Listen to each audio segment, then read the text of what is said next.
Sa taglay niyang kulit, tsak ika'y mapapaibig. Ang bibi mo at ang bibi ko. I love you! Love you, pare. Bibo! Bibo!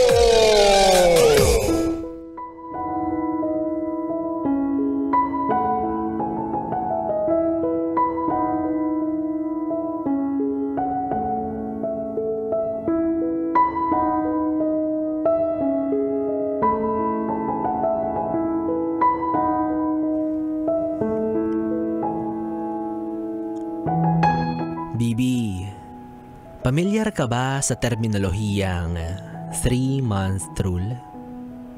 Ito raw yung maikling panahon kung saan bibigyan mo ng palugit yung sarili mo at yung taong nakarelasyon mo na kahit papaano magmuni-muni mula sa nagwakas niyong relasyon.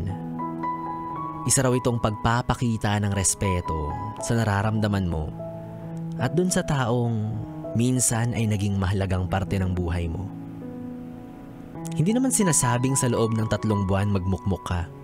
Ikulong mo yung sarili mo sa mga alaala niya.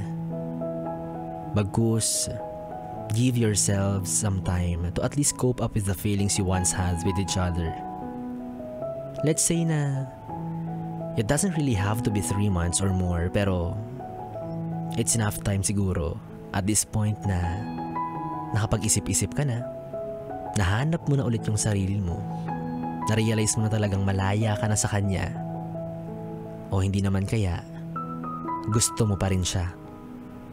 Or kapag feeling mo okay ka na, kahit wala pang 3 buwan ang nakararaan, okay lang din naman yan. Ikaw at ikaw pa rin ang nakakaalam ng nararamdaman mo. Pero Bibi, kung papasok ka ulit sa isang relasyon at susubok kang muling magmahal, please, siguraduhin mo lang na yung pag-ibig na ibibigay mo sa bagong taong ito ay hindi latak ng nakaraan mong pag-ibig. Sana by this time, mas buo, mas sigurado, mas wagas.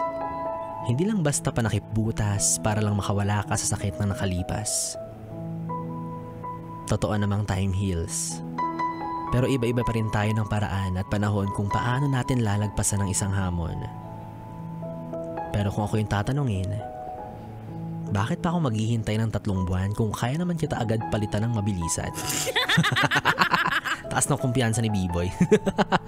Well anyways, so yes friend, kung Bibi, kapiling mo pa rin ang Bibi mo sa radyo DJ B-Boy Bibo hanggang mamayang alas 12 para sa ating tuloy-tuloy na Bibi Time. Dito pa rin at dito ka lang sa istasyong tanggal limot ang problem, ang 101.1 Yes FM.